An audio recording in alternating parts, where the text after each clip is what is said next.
Thank you for listening to the Luminous Mind. Remember to subscribe to our free podcast so you won't miss any of our illuminating content. Here is episode 221. This real love and fascination for life that I think like real learning can really give a person. It can give them that excitement and that love of life. It can give them passion.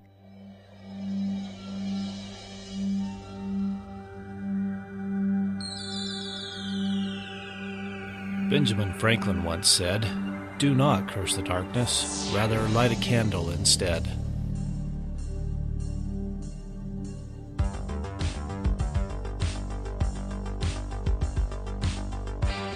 If you're ready to set your mind on fire, then prepare yourself for the Luminous Mind with your host, Rebecca Bohman.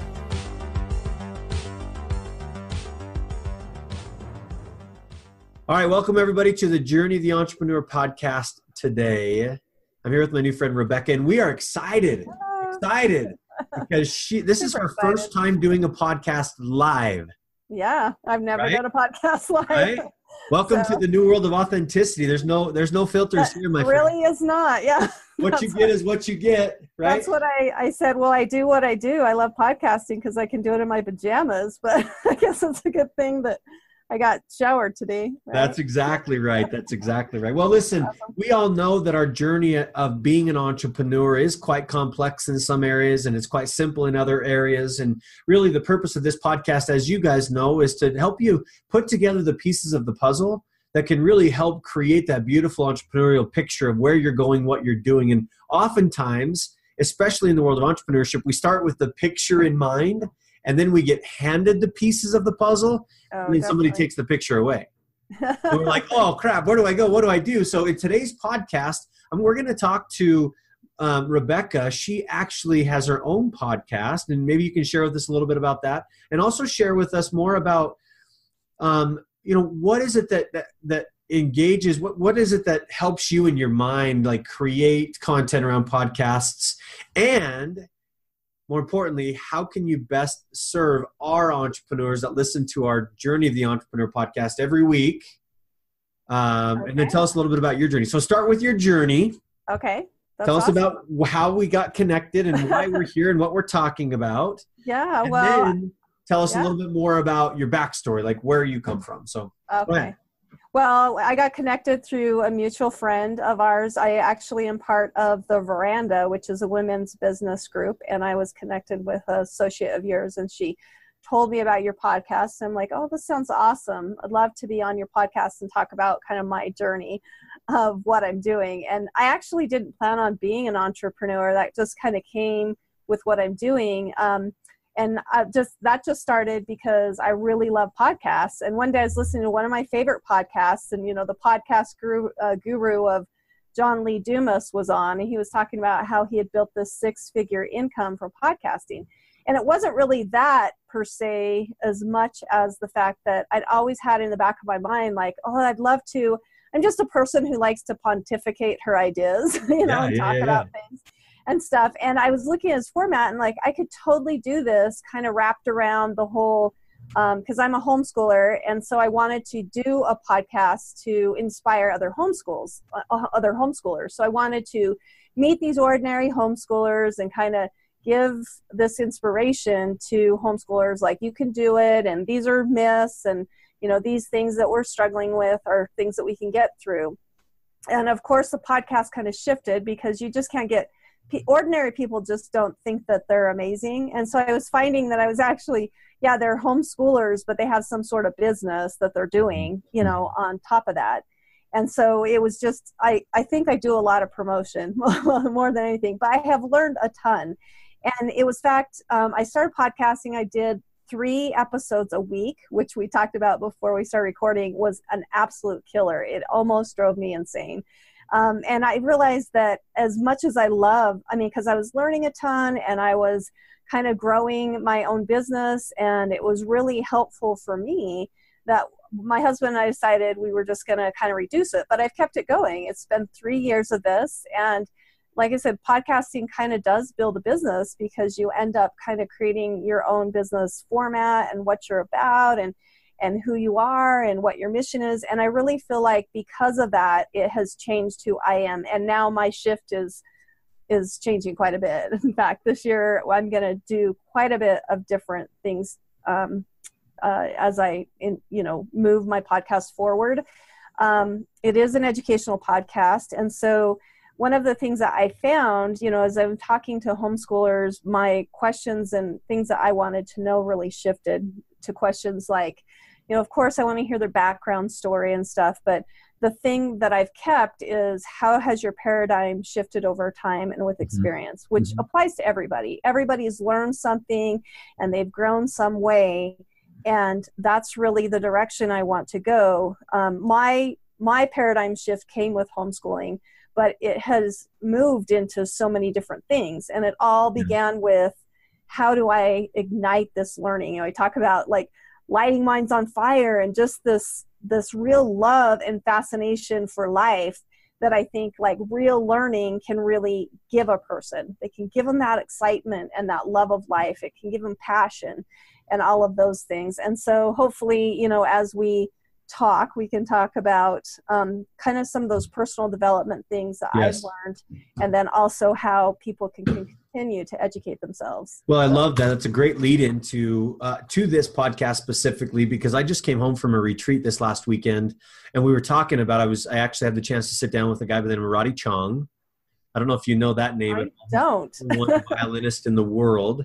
He performs with Shania Twain, Celine Dion. He's performed with a lot of the most amazing performers that have been on stages all over the world, and he's been with them. And the other person I got a chance to sit down and just have a conversation with in a very small group was a guy by the name of Tim Grover. And Tim Grover, from a mindset perspective, was the mastermind, the brains behind Michael Jordan, Dwayne Wade, Kobe Bryant. Oh, cool. Matter of fact, he had a Kobe Bryant championship LA Lakers ring that Kobe gave to him, one of his many. But to get in the minds of entrepreneurs is an extremely powerful thing. And my friend Danelle Delgado, who actually put this Life Intended live, or this Life Intended event on, she said something to me, and I want to dive in and talk with you about this. She said to me, you have to be the one that your results require. Be the one that your results require, meaning if you really want to have big goals and big dreams in your life, you have to become that person. And you've experienced this, I'm sure, and I want to dive into it more with you, but you've experienced that as part of, you're talking about education and learning, the more we learn, the more our capacity to learn increases. Tell me a little bit about that and what you've seen as you've interviewed entrepreneurs and other people, other individuals in your line of podcasting. Yeah, that's awesome. Well, like I said, I started with homeschooling, and homeschooling really dovetails really nicely with entrepreneurship. And one of my friends has written a great blog, and it's called 5 Ways Homeschooling is Like Entrepreneurship. And basically, what happens in homeschooling, the successful homeschooling, I should say, there are a lot of people that homeschool and then they pull their kids out. But it really comes down to you are learning for yourself. You're not like sitting in front of a teacher necessarily, but it's something you have chosen for yourself. And you have selected the teachers, because that's another big myth, that people that homeschool themselves are, they're just at home learning their own thing, or their mom's teaching them, which is totally untrue. They usually have a list of mentors that they've selected, and they are just a self-directed learner. They're taking that thing and really driving that education. And so I would think that that's really what I've learned with podcasting and doing what I'm doing with my own business, is that I really feel like how education fits with entrepreneurship is, it is a lot like homeschooling in a lot of ways. I mean, we are required, I feel like everything that we learn ends up like moving our passions and our intentions and our businesses forward. Does that make sense? Like, absolutely. And in the homeschooling realm, we have a term called deschooling, and all it basically is basically a mind shift change, where you go from like someone directing your education to you have to call the shots. You're the one that has to make the decisions. And I think that's like really one of the hardest parts about being an entrepreneur, is that we feel like there's like this perfect path of what we should do. And that's kind of how it parallels with schooling, like this perfect way for you to be successful. But what we learn as we deschool is that there's no perfect path, and we all have our own path. We select our own mentors and people who want to move us forward in that way. I mean, that's kind of, like I said, with the homeschooling, unschooling thing, is that we select our own mentors. Does that answer your question? Yeah. So let me ask you a follow-up question, because I've always been super intrigued with this concept of homeschooling. My wife is an educator. So she teaches in schools, and I have I don't really have any opinion one way or another. Yeah. I've learned so many cool things about homeschooling and the value that it brings to young children in different circumstances, situations. I do know one of the biggest kind of areas of pushback for a lot of parents when it comes to homeschooling is the idea of the social interaction, the social engagement. I'm sure you've had this conversation on your podcast many times, right? Let's talk psychology a little bit behind that. I'm fully on board with the idea, especially of, self-learning, because I think that traditional education in a lot of ways fixates the mind to become an employee and not an entrepreneur, right? Yeah. It sticks you in a classroom and says, with 27 other people, just do your work, be quiet, do what I say.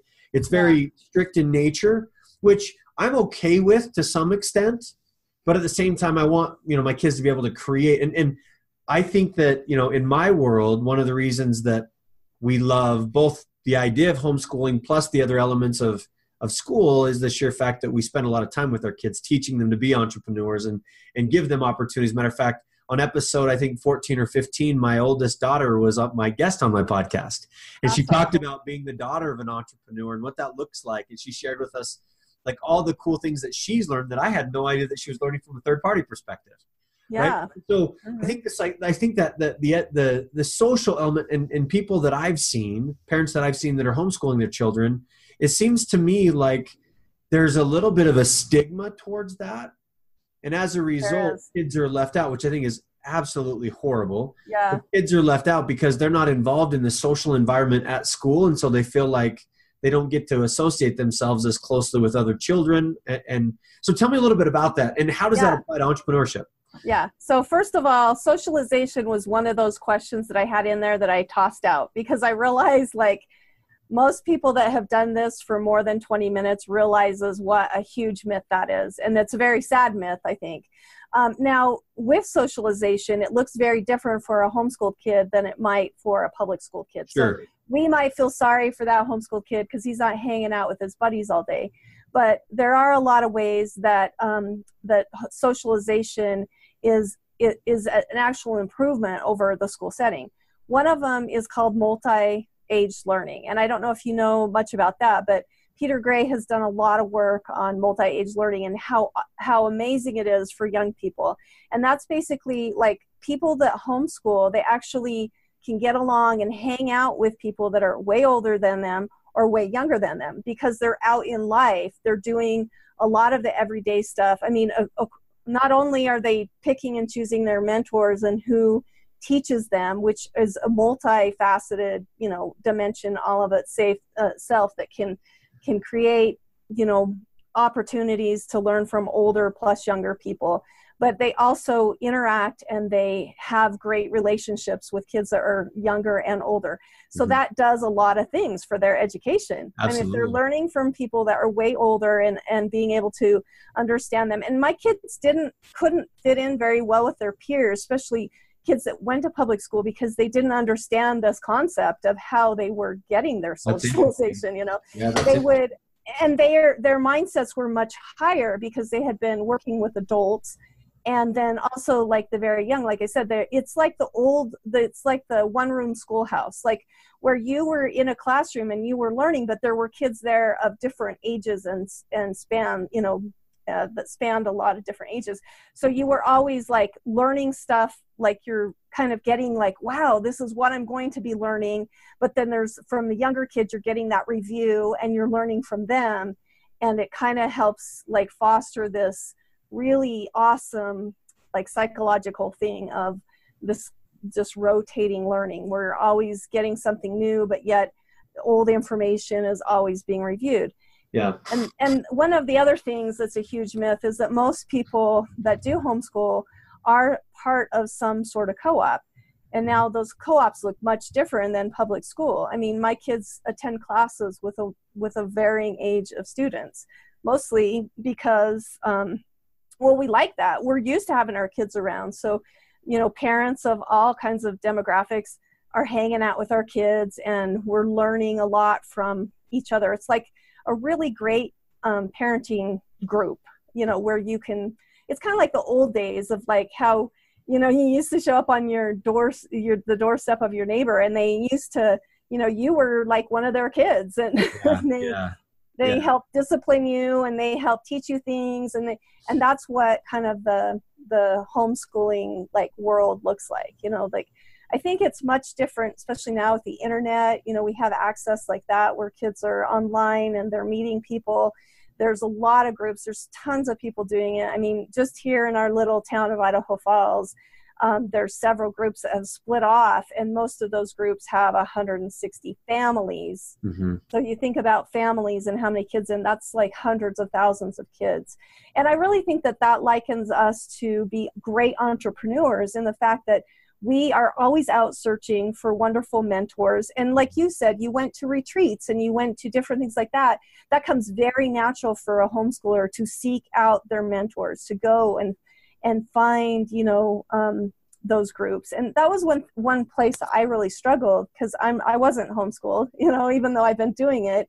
And I had to de-school myself in the fact that I've got to join some of these groups. I have to reach out and find mentors that can help me through this journey. Does that make sense? Yeah. And I think there's pros and cons to everything, right? I think we all have different interaction, and quite honestly, one of the pros that I feel about it, you know, the world of education in general, is the sheer fact that, you know, I honestly don't believe that my kids get the best education in the world, but they get exposure to all sorts of different socioeconomic statuses. They get a lot of exposure to all sorts of different type of people, different races, religions, you know, things of that nature, which I'm extremely passionate about, because you and I both know, right? When you get out into the real world, it's nothing like our childhood. It should be, but in a lot of cases it's not, because we try to protect our children as much as we possibly can and hold them in their little bubble because we don't want them to grow up. Yeah. And then they grow up and it's like, oh, I hope I taught you enough to really get into the real world and to function as a real adult. And I think a lot of times in the world of entrepreneurship, we do the same thing, right? We never really taught how to be an entrepreneur. So when we begin, it's like we're like a little kid, like, okay, give me everything that I need. Okay, now I've got a little information, and okay, let me test this and see if this works and experience it. And then it fails. And then it's like, okay, well, who do I know? And we all know one of the most important, impactful thing about growing a business is connecting and networking and creating relationships and masterminds and groups. And like you said, and I love what you're talking about as far as having these families get together. And I think we as entrepreneurs, and especially in the context of entrepreneurship, we have to. Like, you have to be part of a group. If you're trying to cowboy this thing like the old days, or cowgirl in this case, right? It just doesn't work. It limits our ability to dream, to think, to challenge ourselves. Well, and because I podcast and all of my stuff is online and I'm not interacting with people, that's where I found the networking thing to be so amazing, because I feel very lonely a lot of times. I mean, I can't be really transparent all the time with, you know, people that I interview, even though I've built great relationships and stuff. And so that's why, like, getting in like a business group where we're able to just like really be transparent with, you know, the things that we're struggling with, the ways we want to grow, where we're feeling stuck, what's broken in our business, those types of things really kind kind of really helped to propel us forward. And that's what I was saying about homeschool is that, you're not put in a group that's going to be perfect for you. Like we stick the kid in school, it builds this natural network. You have to be very proactive in getting out there and finding that group that can do that for you. Yeah, that's awesome. It was interesting when I was talking to Tim Grover, who is the psychologist behind, or the personal development coach behind, some of the best, Kobe Bryant, like I mentioned before. One thing he said to me was super interesting. He said, when you expect greatness, you stand alone in a lot of cases. It's lonely, like you said, because, people may not understand the way you think. And I find in my life, my wife and I were talking about this the other day, we're like, I don't have a lot of like really great friends. I've got a lot of good friends that I really appreciate their relationship. But as far as like hanging out every day and shooting the breeze with, I don't have a lot of friends that way because I don't think they understand me here. Yeah. Like, I want so much more in my life, and to surround myself with people that want to have that same amount of passion and dreams towards it. There's just not that many. And he said, what you need to do is not surround yourself with friends. You surround yourself with allies. Yeah. And mentors. And mentors. I don't know if that's the same thing. thing. Yeah, it's the same context, right? You find those people in your life that become allies with you and become cheerleaders, if you will, that you're moving in the same direction of, and you make those connections. And now it really changes the paradigm around your life. It changes everything, because now, right, you're not in a place where you have to beg to get attention. You're in a place that demands attention, and that attention comes to you in the form of, all the, the psychology behind it, right? The law of attraction and attraction marketing. And the 5 most important, or the 5 people you hang around, or what's the quote? You're a product of the 5 people you spend the most time with. And if you're living amongst giants and engaging with those giants, then they're going to force you to become better.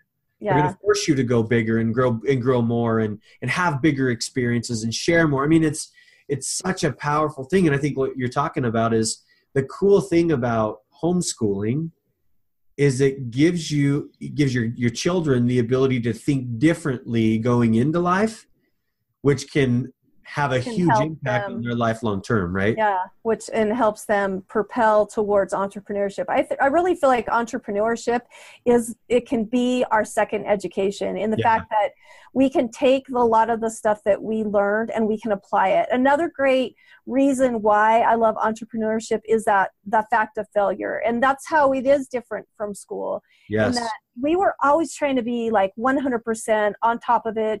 We had to have the perfect grades and all the test scores and stuff like that. Entrepreneurship, you only learn from failure. And so as I've changed and I flex, I've actually, I was talking to a friend of mine and they were talking about how he works with Praxis, which is it's an apprenticeship type of, like if college isn't for you, but you kind of want to kind of go on. I don't know if you've heard of Praxis. I have, yep. Yeah, and his name was Zach Slayback, but he was talking about how he just thinks it's sad that so many people come out of school not understanding how to learn. And really that's where I realized my whole idea of paradigm shifting was so critical. I say, homeschooling was the catalyst for me to change my paradigm, because I think we come out and we have like these blocks of how we think things should be. Yep. And we're going along and we're living life the way we've always been told. All of a sudden I did something totally different and off the wall, but that made me look at everything differently. Like that, it made me change my political views. It made me change, I even question my religious things. It made me look at people different. I became much more empathetic to their situations and stuff. I mean, I think that paradigm shift, and that's where part of my where I'm shifting now is, I do want to teach people how to learn, not just to pass the test, but to really create this really spark that invigorates our mind and just lights it on fire, where we understand where our passion is and our mission is, and it helps move us forward to that. And that's where I see the connection to entrepreneurship. I think it fits great with my 7th step, which is to turn around and teach or to apply or, something like that, because you're never going to learn unless you put those things that you've learned into action. Does that make sense? Yeah, I totally get it. And the cool thing about what you're saying is and I've heard this so often from some of the top thought leaders in the world, the reality is we don't tap into we tap into only a small percentage of our capacity to think and to go big and to think big and to expand. And I think you're right. I think a lot of times when you look at public education, again, my wife and I have had this conversation multiple times because she's an educator. Well, I don't want to cut on public education. No, not at all. For things that I've learned, Yeah, no. And I'm not saying that because I think everything has its place in the world, right? I think one of the things that I love about public education is the sheer fact that there's, in a lot of cases, there are parents out there that don't spend time with their children. And so they need some sort of social experiment where they can learn how to adapt, because when they go home, they don't get any interaction whatsoever.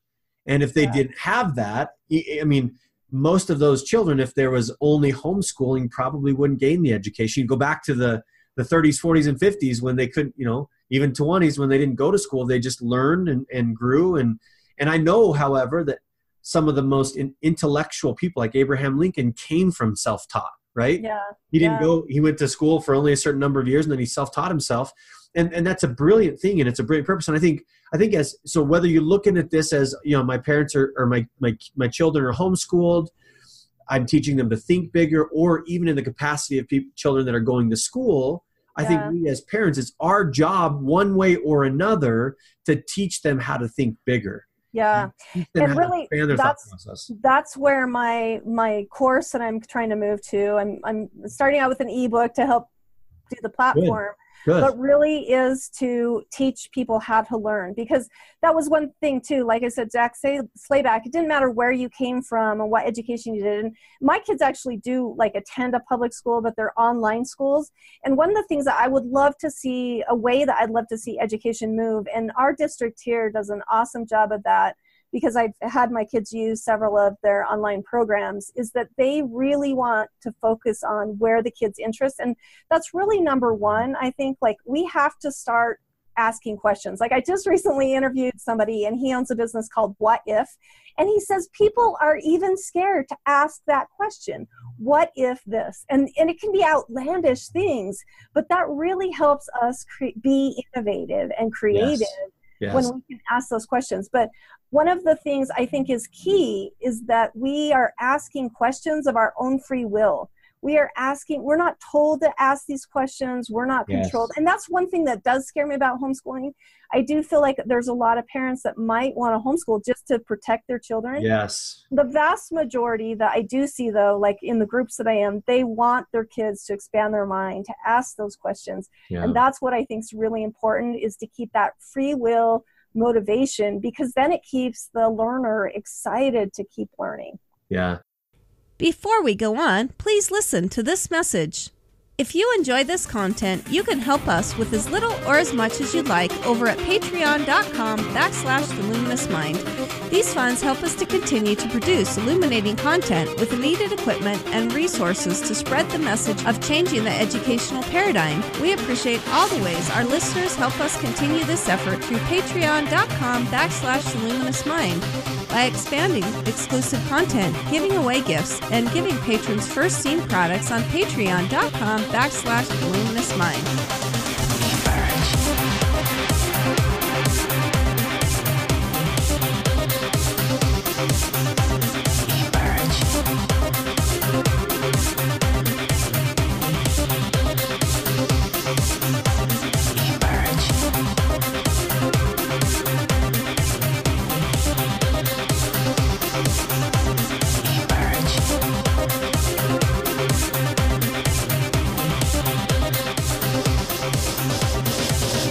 Welcome back to The Luminous Mind.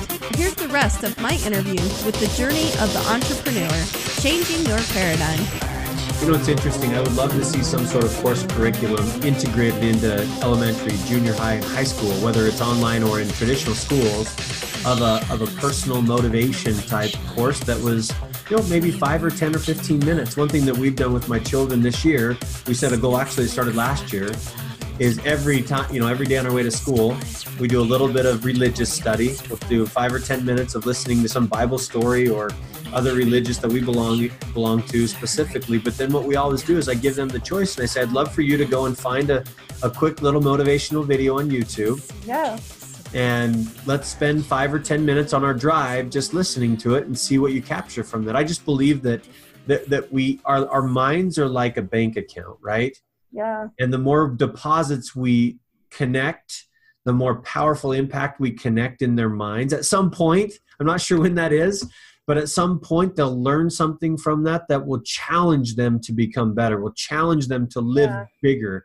Because I strongly believe my personal belief in God, and I actually talk about that along these podcasts, is I personally believe in God is He's given us so many things that we're responsible for. Mm-hmm. We are the ones that usually never live up to the capacity that He needs us to live in order for Him to accomplish His will in our lives here. Yeah. Right. And to expound on what you're saying, I believe that, part of my religious feeling is that we all came with a mission and a purpose. We were not meant to come here and work for somebody else, which is great. If you find your service, the way that you can serve others by doing something for somebody else, and that is your passion and your mission, go for it. But I really believe that a lot of us are here to fulfill our own mission and our passion, especially at this time of our lives, when you can get your mission and your passion out there to other people. I think it's critical. I really want to applaud you for what you're doing for your children too, because that is the number one step, that you're caring enough about your kids to ask them questions. That is another problem that I see with some of our education, is that we want to discriminate children. They're the last known discrimination, in the fact that we send them to a place, we tell them what to do, and we don't want to hear any feedback from them at all. But that helps expand their learning, when they're able to give us what they care about, the stories that they love. That helps them have their learning. And that's another thing I'd love to do, is to help parents foster that in their homes, because there's not enough of that. We just want to tell kids what to do and not help them realize you have that inside of you. Yes. We as parents need to help you pull that out, that it comes out with you, and that mission that we can help you find it, type of thing. Well, and it often speaks in the Bible, right? Train up a child in the way he will go. And then when he's out, and I'm paraphrasing this obviously, but when he's out there, then he'll be prepared. And if we don't prepare them to be a successful person in this world, like you said, I think we're also destined for greatness. I think there's things that we can accomplish. I go back often to the idea of the talents, right? I had this epiphany a few years back, and I really love that parable when Christ talks about these talents, and He says, to some it was given 5, to some it was given 3, and another person was given 1. But there's a phrase in there that I think we often overlook, and it says, according to their several ability. Mm-hmm. And that phrase right there helps me understand that it's preparation that's the key component to being talents given to us. There are things that we have to prepare for before God or some person gives us the ability to really grow and become something more. And we will be given according to that preparation that we put into this life. So if I'm not training my children to become big thinkers and to become, good human beings and care for people and be grateful for things that they have in their life, then what's going to happen is they might be that one talent person that, because of their limiting beliefs and their limiting abilities, they're just going to take those and not have enough confidence in themselves that they're going to bury that talent instead of really taking it out to the world. And I've just found so many times in my life that when I see that, that has really brought a whole new meaning in my life, that I have to always be preparing, whether it's spiritually, physically, mentally, professionally. I always have to be preparing. And one of the reasons I love this Journey of the Entrepreneur podcast is I meet so many amazing people that help me in my journey of becoming more prepared, and then sharing that with those people that mean the most to me, to help them really become and fulfill their greatness in this world. It's funny because one of my favorite things about coaching the youth, I have a 5-year-old and a 9-year-old and an 11-year-old, and I get the chance to coach all of them in different sports. And the number one thing that I teach them is, I don't care whether we win or lose. I want you to win, and I want you to have a desire to win. But I want you to give me your best effort every single time you step on the court, every single time you step on the baseball field. Because if you don't, then you're living under your capacity. Yeah. I'm not okay with that.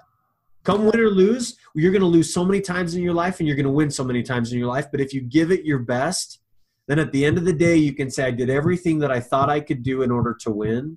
And I'm cool with that. I'm totally cool with that. Well, and that goes with our entrepreneurial thing. And that's kind of what I was talking about, like with getting the perfect grades, is that we want to really model that to kids, that like, you give it your best and you don't care. Like that's how I raise my kids. And sometimes the administrator's like, what are you saying, that grades don't matter? And I'm like, I want to know that they love what they're doing and they're working their hardest, and that they see that failure, they see that where they missed whatever as a chance, as an opportunity to go back and to continue learning. And I love what you're talking about with the talents and being the person, being the parent that helps to set that model. If you've homeschooled for 5 minutes, more than 5 minutes, you understand that the first line of learning comes to you, that you set that model, that you can't tell your kids, oh, you go do this, and then you sit down and play on Facebook type of thing. That's exactly I guess that's what I think is so cool about my podcast, is that I model that for my kids. I modeled, like, you know, getting out there, building the community, you know, having a passion of my own. And then it's helped them, like, well, what would I want to do?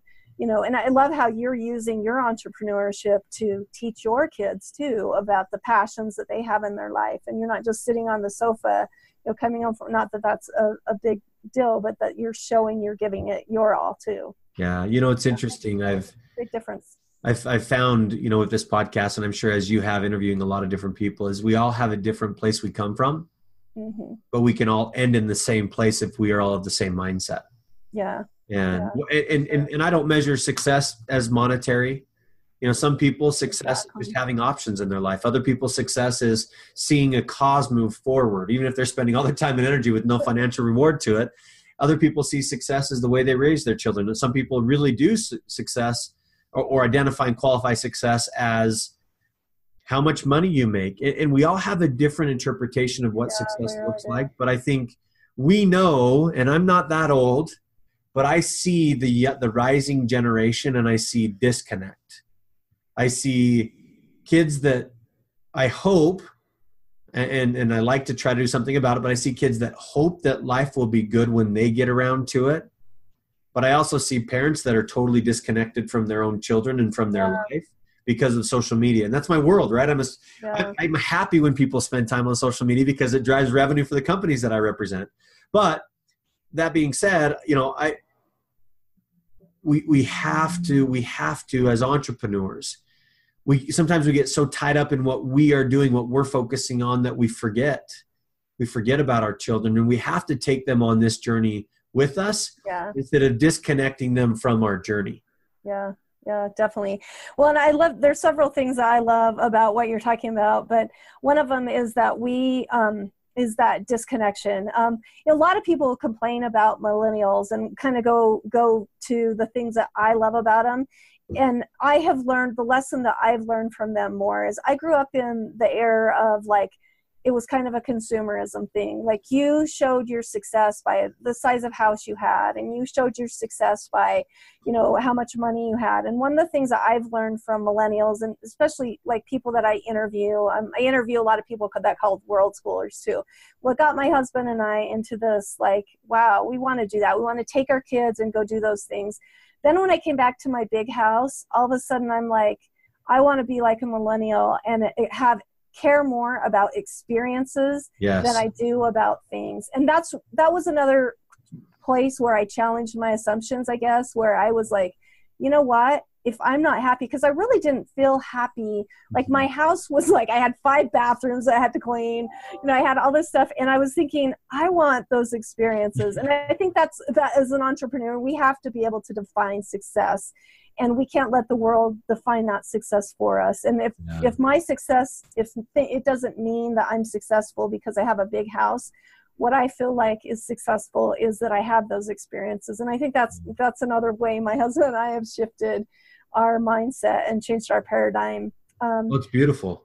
It's beautiful. You know, they say that, you know, they say that it's not the moments of breaths you take, but it's the moments in life that take your breath away. And that's really what makes everything happen, right? Exactly. And I love that. I love that concept. And it's about experience. As a matter of fact, I like to go to a therapist, not because I don't think going to therapy is a bad thing. I have a guy that I go to that it was probably a couple of years ago, and he said, what's interesting, and one thing that I would highly recommend that you learn how to do is find moments of what they call satori. Have you heard that phrase before? I have not heard that. So it's a moment, he said, it's a moment where you're looking your child in the eyes and you're staring beyond the superficial and getting into their souls. He said, your children need moments of satori every single day to know that you're present in their lives. Not just, hey, how are you? What are you doing? But really look them in the eyes and look through them so they feel it, right? And he said, if you have those moments of satori, it doesn't matter if you spend 5 hours with your child. You can spend 10 seconds with your child in that moment of satori, and they feel like you spent the world with them. Yeah. Well, and the people, the entrepreneurs that I know really do know how to connect with people. That was another thing. Recently, I did a podcast on, it was called Humility is the New Smart. And she basically talked about how in the age of all of our smart machines, one of the things that will make a big difference is people that know how to make those connections. And I really think about it. We have a really great friend, and he talks to you and you feel like you're the only person in the world. Yeah. And I think that is something that we're losing, but the people who learn how to make those connections with you in your, or you learn how to do that with other people. And yeah, we use social media and stuff like that, but we really make those connections. Those will be the entrepreneurs and the business people that will survive. Yeah. And that really is true. And that's another thing that we need to teach our children is that like connection. And a lot of it, like I said, I'm just finding that the more I learn, it's all starts introspectively. Like you're going to have an awesome business if you fix the crap inside yourself. You know what I mean? You're going to be a person of value if you fix you and you make yourself a person of value. Does that make sense? Yeah. So I need to introduce you to my friend. This is my friend Danelle. She put together this book. It's called I Choose Joy. No, it's backwards. But in the book, every single day, it's just a grateful journal. Here are the 10 things that I'm grateful for today. Here are the 3 things I'm going to focus on today, and I'm ready to implement, and this is what I learned today. So, as part of that, like you were saying, finding moments of appreciation and humility. I think humility and gratitude are probably very closely intertwined. And that's why I love this. Her whole context is I choose joy by finding those things every single day that I'm grateful for. And those things really bring my life joy, right? Joy is different than happiness. Joy is a fulfillment. It's a deep rooted, like emotional connection to something versus happiness is just like a smile on my face. So yeah, I love that. I love that idea that you shared with us. And I know we could go on and on today. We've already spent a good 40 minutes today. This is so much fun. One of the best things that I love about the Journey of the Entrepreneur podcast is I get the chance to connect with amazing people like you. And to learn from, and I love talking with people that are authentic and real and vulnerable, because I think that's just what the world needs. Yeah, it really is. And to be vulnerable, I went through a whole battle with depression that I talked about with my podcast. And that's another, we talk about gratitude. We become people that know how to be grateful for those experiences. That's one of my steps in my course that we talk about with gratitude. And another is that we have grace within ourselves. Yeah. And that helps us be a little bit more authentic. We see that we don't have to be perfect. You hear the phrase a lot of, what is it? Fake it till you make it. Ugh. But no, you can't fake it till you make it. You have to be authentic. You have to be open and really make those connections with people. So I'd love to tell you more. I just am really passionate about people that want to be continual learners, not necessarily just the student, but definitely anybody who wants to become passionate and have that invigoration in their mind. I really have found that anything that's going on here reflects how I feel everywhere else. Does that make sense? Like if I'm really excited about something and it all comes from like this passionate learning, then that reverberates to how I feel about the rest of my life. Yeah. Does that make sense? So awesome. Awesome. Well, thank you so much for spending time with me. So I want to ask a question first and foremost. Sure. Where can my audience connect with you? How can they find your podcast? Tell me how I want to drive them to you. So what can I help you with, and how can I best serve you? Go to the luminessmind.net. My podcast is called The Luminess Mind. And it really is igniting that fire that's in our mind. And so luminessmind.net, I'm going to have if you sign up as part of my email, you'll get that free PDF that just basically goes through those 7 steps of how to really ignite that learning and to invigorate ourselves. And so invigorate our minds. So it's illuminated learning, how to spark your learning and invigorate your mind is where I'm moving. So. Okay, so I know you're getting into a course, so make sure you jump on, those of you that are listening, make sure you jump on luminessmind.net and get subscribed to her newsletter, because this is super powerful what she's talking about and the impact that it can have not only on you as an entrepreneur, as an employee of someone, but also your family. Yeah, the second changes your whole family. For sure. So the second question I have for you, Rebecca, is this. Going back, the beginning of your journey of being an entrepreneur, now that you've experienced it for quite some time, if you were to go back before you began and share with yourself one thing, so like Back to the Future, right? You're back there sharing with yourself one thing that you wish you would have known that could have helped really bring your message, your movement. I see this as a movement. So your movement. I'm hoping it's a movement. Yeah. So to bring your movement to light, what would be that one thing you could share with yourself or with our entrepreneurs that are trying to figure out how to get started and what to do? What would you share with them? One of the things I would have done more, and I think this is step 6 is that I would have had more grace with myself. Luckily, I just kept going. I kept working at it. But, listening to John Lee Dumas and how he's making 7 figures a year and whatever, I just felt like, we talked about this before, the numbers needed to be there and I needed to be doing this and that. And I just didn't realize, if I would have just been more patient and understanding, I wouldn't have drove myself crazy, for one. And then for another is that I would have enjoyed the whole journey. I would have seen it as a journey and not like a money-making machine. Does that make sense? It has changed me, and that's, I feel like, the most important part of what I've done. Well, and I think we talked about this as well at the beginning. You asked me, so what are you doing with this podcast? And I think that's the most beautiful thing about me. I don't really have purpose, but only to serve people, to help them learn and grow. And I don't have any agenda tied to it. I really don't. I don't know where it's going to go, what's going to come of it, but hopefully those of you that have listened to this today, if there's something that you gained, something that you captured, feel free to share it. Because maybe you know someone that needs this in their life. Maybe you know someone that is thinking about this idea of homeschooling their children or starting a business and how those two intertwine. Or maybe you have those homeschool parents that are trying to figure out how to start a business and they can't really bridge that gap. Or maybe you just know people in their life that need to hear something positive in their world. Yeah. So share it, please. I'm not begging you to share that for any other reason. I never planned on being an entrepreneur, but it happened, because of, like you said, we wanted to share and we wanted to be like that other person. And that's really, just start. I didn't realize I was going to build a community and all that stuff. Just get going with it and it will change your life. Yes. Yeah, it absolutely will. Well, my new friend, the best thing about this, when you get 2 people on a podcast with the same mindset, seeing eye to eye, you build a quick relationship, right? For sure. And I really appreciate the time and energy you've spent with us. It's been an honor and a blessing having you here with us on our podcast, Journey the Entrepreneur Podcast. I'm excited to follow you on your journey. And I'm excited to hear how it goes, and maybe we'll have you back on one of our podcasts here in the near future. Awesome. Well, and thank you so much for your time. I really appreciate it. My pleasure. All right. Bye for now. Bye. Thank you for listening to The Luminous Mind. To learn more about our podcast, go to the show notes at luminessmind.net. Be sure to become a subscriber to our free email list and help us to continue production of illuminating content by sponsoring us at patreon.com/theluminous mind to get exclusive content. Subscribe on YouTube, like us on Facebook, follow us on Twitter, Google+, Pinterest, and now Instagram. To help us grow, consider these easy ways.